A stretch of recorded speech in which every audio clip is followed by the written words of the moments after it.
Austria asuhan Rangnick 3 laga 3 menang. Inggris era Tuchel masih sempurna. Portugal berpesta, Ronaldo ukir 140 gol. Marcelino dipinjamkan ke klub Slovakia.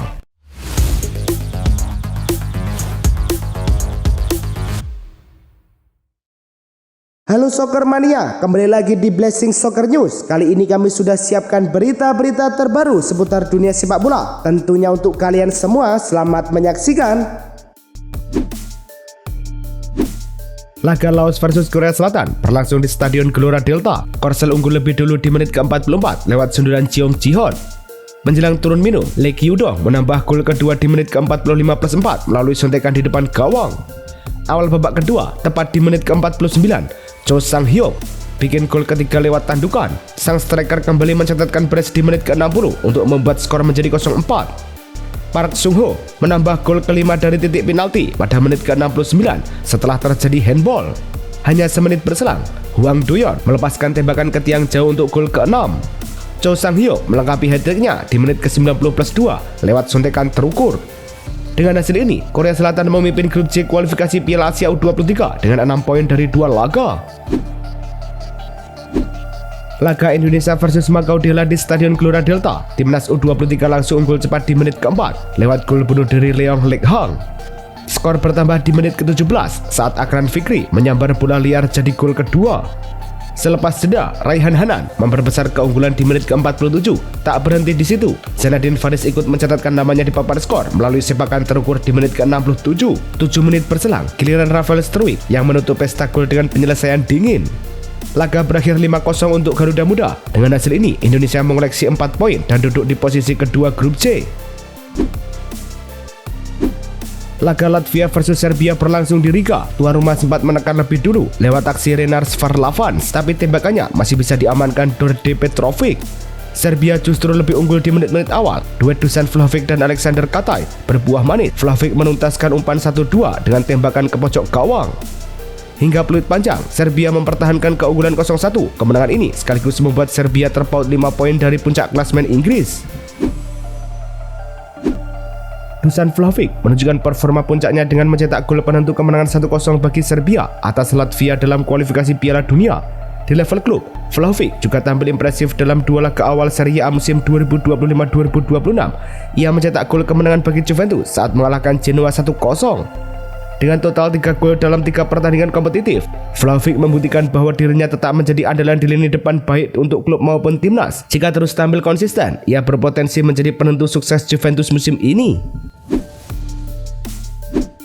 Laga Irlandia versus Hungaria di kualifikasi Piala Dunia 2026 berlangsung di Aviva Stadium. Hungaria langsung mengejutkan publik tuan rumah lewat gol Barnabas Varga di menit kedua sebelum Roland Salai menggandakan skor lewat sundulan pada menit ke-15.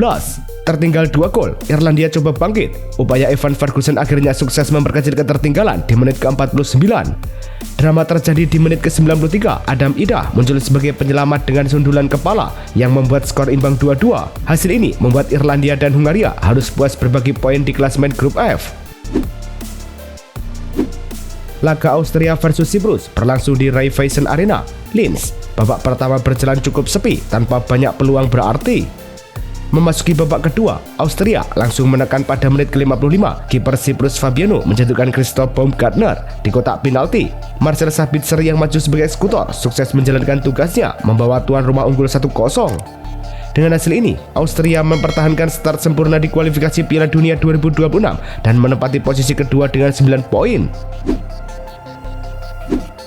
Austria tampil perkasa di kualifikasi Piala Dunia 2026 di bawah arahan Ralf Rangnick. Timnas Austria meraih 3 kemenangan beruntun dari 3 laga.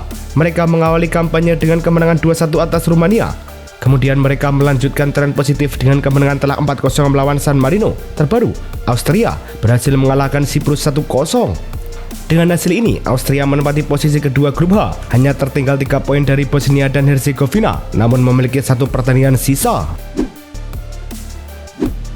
Laga Inggris versus Andorra dihelat di Villa Park, Birmingham. Pada menit ke-25, Inggris unggul lebih dulu setelah Christian Garcia mencetak gol bunuh diri. Inggris akhirnya menambah gol di menit ke-67. Umpan silang Reece James berhasil dituntaskan Declan Rice lewat sundulan. Pertandingan berakhir dengan skor 2-0 untuk Inggris. Hasil ini membuat tiga singa menyapu bersih 4 kemenangan tanpa kebobolan di grup K. Mereka kukuh di puncak klasemen dengan 12 poin, sementara Andorra terpuruk di dasar tabel tanpa satupun poin. Timnas Inggris terus menunjukkan performa impresif di bawah arahan Thomas Tuchel. 4 laga kompetitif terakhir, 3 singa meraih kemenangan beruntun 2-0 atas Albania, 3-0 kontra Latvia, serta 2-0 atas Andorra. Catatan ini menegaskan dominasi Inggris di kualifikasi Piala Dunia 2026. Laga berikutnya menghadapi Serbia di kandang lawan menjadi ujian selanjutnya bagi Tuchel dan pasukannya yang berambisi menjaga tren positif serta memperkuat peluang lolos ke putaran final Piala Dunia 2026. Laga Armenia versus Portugal dihelat di Vazgen Sarkisan Republikan Stadium. Portugal langsung unggul cepat di menit ke-10 lewat tandukan Joao Felix. Keunggulan itu digandakan Portugal di menit ke-21. Cristiano Ronaldo menuntaskan crossing Pedro Neto dengan sepakan volley. Portugal makin menjauh di menit ke-32. Bola rebound jatuh ke kaki Felix yang kemudian memberi assist untuk Cancelo. Babak kedua baru berjalan 1 menit, Ronaldo mencetak gol keduanya dari jarak 30 meter. Felix ikut menambah pundi-pundi golnya di menit ke-61. Bola defleksi mengarah ke Felix yang menyontek bola masuk ke gawang. Tidak ada gol tambahan hingga laga berakhir. Portugal menang telak 0-5 atas Armenia dan memuncaki grup F.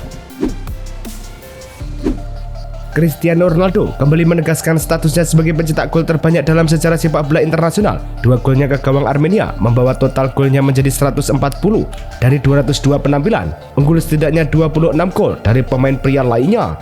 Dalam 10 laga kompetitif terakhir bersama Portugal, Ronaldo selalu mencetak gol, termasuk melawan Denmark, Jerman, Spanyol, dan 2 gol kontra Armenia secara keseluruhan.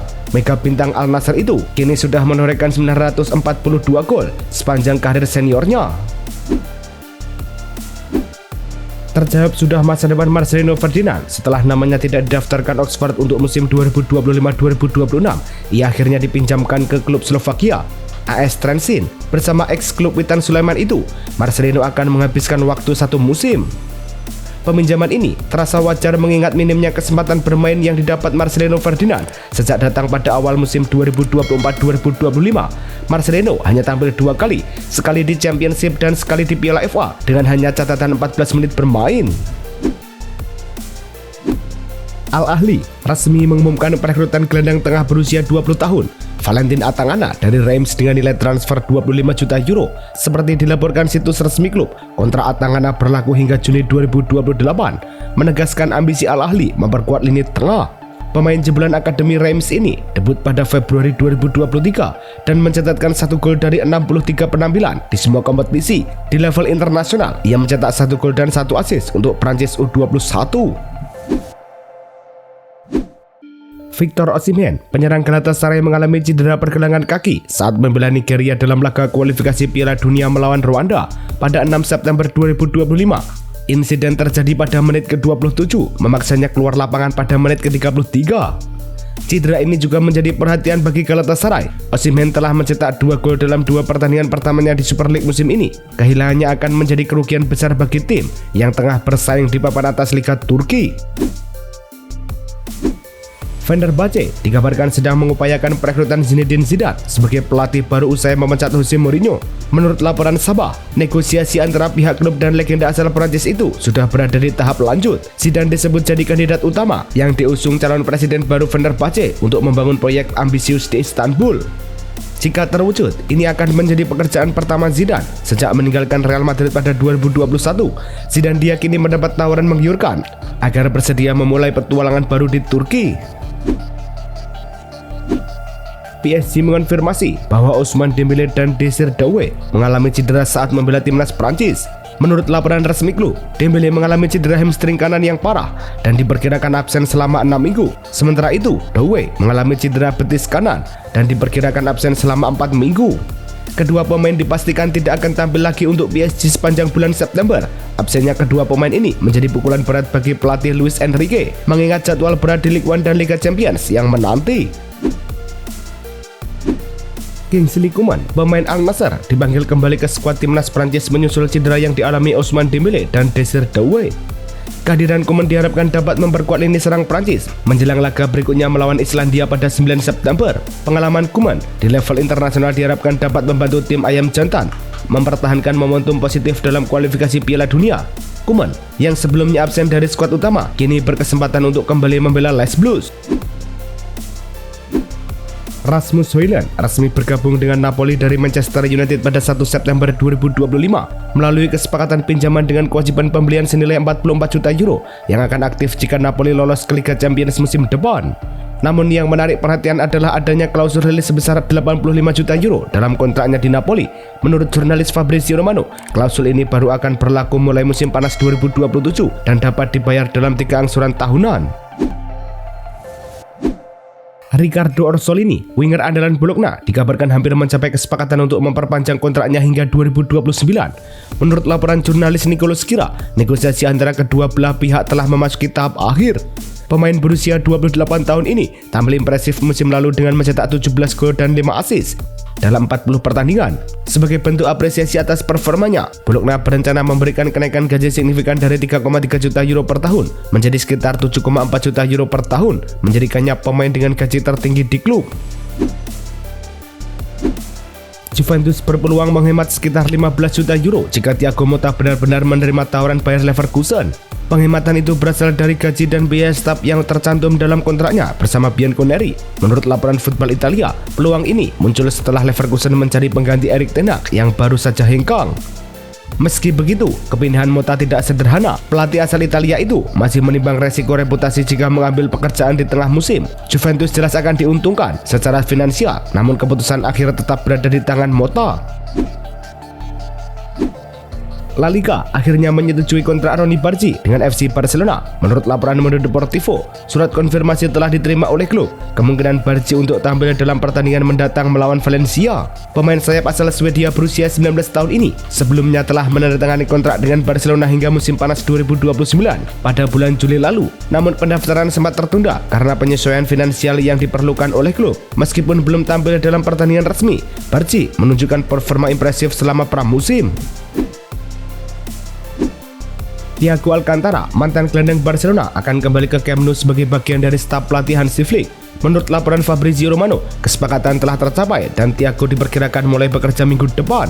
Setelah pensiun pada Juli 2024, ia sempat bergabung dengan tim pelatih Barcelona pada musim panas lalu, namun harus meninggalkan posisi tersebut karena masalah administratif. Kini, ia kembali untuk mendukung Flick dalam memimpin tim, berperan sebagai penghubung antara pelatih dan pemain, serta membawa pengalaman taktisnya. Bek tengah Arsenal, William Saliba, diperkirakan akan absen selama 3 hingga 4 pekan akibat cedera. Menurut laporan El Quipe, Saliba mengalami cedera saat pemanasan sebelum pertandingan Premier League melawan Liverpool. Meskipun tetap bermain, ia terpaksa keluar lapangan hanya beberapa menit setelah pertandingan dimulai. Jika prognosis ini akurat, Saliba kemungkinan besar akan melewatkan pertandingan Premier League melawan Nottingham Forest dan Manchester City serta laga perdana Liga Champions kontra Athletic Bilbao. Bryan Mbeumo langsung mencuri hati fans Manchester United setelah dinobatkan sebagai Player of the Month edisi Agustus. Penyerang asal Kamerun itu meraih 55% suara dalam jejak pendapat di situs resmi klub, unggul atas Leny Yoro yang mendapat 28%. Tak hanya itu, Mbeumo juga menyabet penghargaan Goal of the Month berkat gol indahnya ke gawang Burnley yang sekaligus menjadi gol perdananya di Premier League bersama United. Kiper Manchester United Andre Onana dikabarkan terbuka untuk pindah ke Trabzonspor. Menurut laporan David Ornstein dari The Athletic, klub Turki itu tengah membahas kesepakatan pinjaman tanpa biaya maupun opsi pembelian dengan MU. Namun, langkah ini masih menunggu persetujuan Onana yang ingin meninjau lebih dulu detail tawaran tersebut. Dengan jendela transfer Turki yang akan ditutup pada 12 September, Onana hanya memiliki waktu kurang dari seminggu untuk memutuskan musim ini. Ia belum bermain di Premier League. Arsenal memastikan Leandro Trossard tidak akan dilepas meski santer dikaitkan dengan Besiktas. Fabrizio Romano melalui laman resminya menegaskan The Gunners tidak berencana menjual winger asal Belgia itu. Pemain berusia 30 tahun tersebut baru saja menaikkan kontrak baru pada Agustus lalu yang mengikatnya hingga 2028. Musim lalu, ia menyumbang 8 gol dan 7 assist dalam 38 laga Premier League. Dengan kontrak anyar ini, peluang transfer ke Super League Turki praktis tertutup, sementara Arsenal tetap fokus pada persaingan gelar musim ini. Leicester City resmi mengumumkan perekrutan kiper asal Spanyol, Fran Viets, dengan status bebas transfer. Pemain berusia 26 tahun ini sebelumnya membela Real Betis sejak 2022, tampil dalam 16 laga musim lalu dan mencatatkan 4 kali clean sheet. pada Agustus lalu, Fiat mengakhiri kontraknya dengan Betis dan kini menandatangani kontrak 2 tahun bersama Leicester City yang berlaga di Championship Inggris. Kedatangannya diharapkan dapat memperkuat lini pertahanan The Foxes di musim 2025-2026. Bournemouth resmi mengikat Marcus Tavernier dengan kontrak jangka panjang 4 tahun, memperpanjang masa bakti winger andalan itu di Vitality Stadium hingga tahun 2029. Klub merasa performanya sejak pindah dari Middlesbrough pada 2022 sangat konsisten, sehingga layak diberi apresiasi lewat kontrak baru. Keputusan ini sekaligus mengukuhkan posisinya sebagai sosok vital dalam skema Andoni Iraola. Dengan kontrak baru ini, Tavernier diharapkan terus menjadi tumpuan series di musim-musim mendatang. Itulah tadi kumpulan berita-berita terbaru dari kami. Simak terus berita-berita terbaru lainnya dan jangan lupa like, komen, dan juga subscribe.